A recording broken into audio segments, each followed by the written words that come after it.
તો ભાઈ વાત એમ છે કે પૈસા આપ્યા તો ગયા ક્યાં? તમે માનશો નહીં, હું જ્યારે કબૂતરને દાણા નાખવા જાઉં છું તો જોઉં છું કે કબૂતર કરતા દાણા વધારે છે ભાઈ. મતલબ સુરતમાં આપવા વાળાઓની કમી નથી. તકલીફ એ છે કે જ્યારે આપણે પૈસા આપતા હોઈએ છીએ તો એ કોની પાસે જાય છે?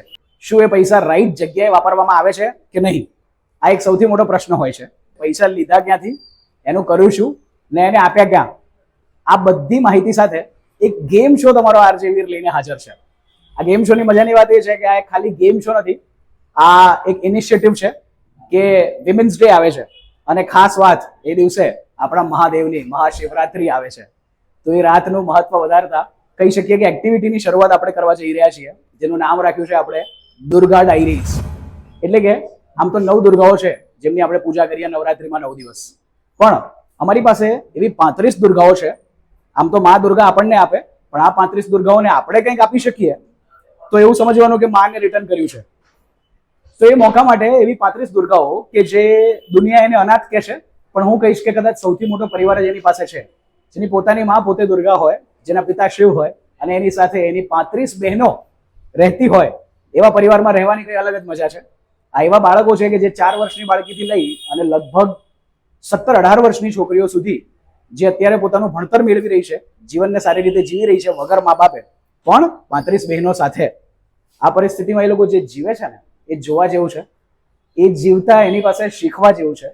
અને એમની આ જીવન જીવવાની કળાના બદલામાં આપણે જે પણ એમની માટે કરી શકીએ એની તૈયારી આવતીકાલથી થઈ રહી છે. આ આખું વીક વિમેન્સ ડે સમજો કે મહાશિવરાત્રી વીક સમજો. તો આ જે 35 દુર્ગાઓ છે એમની માટે આ એક વીક આપણે સેલિબ્રેટ કરવાનું છે. એમાં શું થશે શોર્ટમાં સમજો.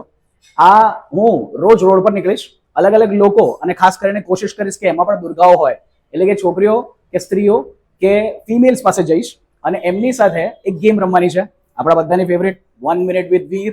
ને જ્યારે આ ગેમ રમશું હું એમની પાસે 10 રૂપિયા માંગીશ. એ 10 રૂપિયા એમને રજીસ્ટ્રેશન ફી સમજી લેવાની. જો એ જીત્યા એ 1 મિનિટની ગેમ, તો 1 મિનિટમાં હું સામે 1000 રૂપિયા આપીશ. હવે આ ગેમ કોણ ના પાડશે? આવા રોજના એટલીસ્ટ 8 થી 10 લોકોને જ્યારે હું આ ગેમ રમાડીશ તો લગભગ 10-10 રૂપિયા કરી અને 5-7 દિવસ રમાડીશ તો 500-700 રૂપિયા એના ભેગા થશે. અને રોજના 1000 રૂપિયાની જે ચેલેન્જ હું આપી રહ્યો છું, મારી કોશિશ એ રહેશે કે આ દુર્ગાઓ માટે હું કોઈને જીતવા ના દઉં. અગર હું કોઈને નહીં જીતવા દઉં તો આ 5 થી 7 દિવસની અંદર 5 થી 7 હજાર રૂપિયા જે હું રોજ એ લોકોને આપવાનો છું, એ આ દુર્ગાઓ માટે એમની કંઈક વસ્તુઓ લેવા માટે એનો ઉપયોગ કરવામાં આવશે.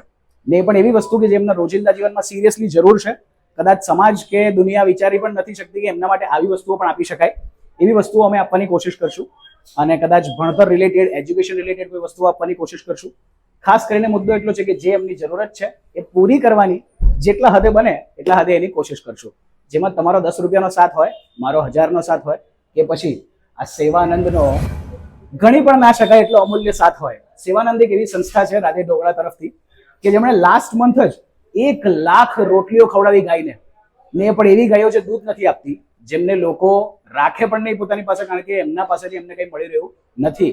પણ ગાયની અંદર માતા જોઈ અને લાસ્ટ મંથની જ ખાલી આ વાત છે કે 1 લાખ રોટલીઓ એમણે ગાયોને ખવડાવી. એ પણ એવી ગાયો જેમને જરૂરત છે. છેલ્લા 8 થી 10 વર્ષની અંદર જગન્નાથ યાત્રા જ્યારે નીકળે છે ત્યારે એમના આખા રૂટમાં જેટલા પણ લોકો જેટલી વાર ચાહે એટલી વાર ઢોકળા ખાઈ શકે, આ સેવા છેલ્લા 8 વર્ષથી રાધે ઢોકળા નિભાવે છે.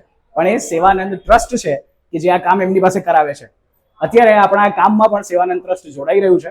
આપણે બધા મળી અને કંઈક એવું કામ કરવા જઈ રહ્યા છે જેમાં સ્ત્રી શક્તિ કે જે આપણા જીવનમાં આપણા માટે શક્તિનું રૂપ છે, એ શક્તિ પાસેથી થોડા આશીર્વાદ લઈ શકીએ, હે ને? તો મા લક્ષ્મીની ઘટ ના પડે, મા સરસ્વતી સાથે રહે અને મા દુર્ગા માટે આપણને શક્તિ આપે, એવી કોશિશ સાથે આ દુર્ગાઓની શક્તિ વધારવા માટે તમે પણ સાથે જોડાવા માંગો છો કે નહીં? વિચારી રાખજો હો. કારણ કે એક પ્રશ્ન તો હજી ઊભો જ છે, પૈસા આપ્યા તો ગયા ક્યાં? કોમેન્ટમાં જણાવો ક્યાં ગયા હશે.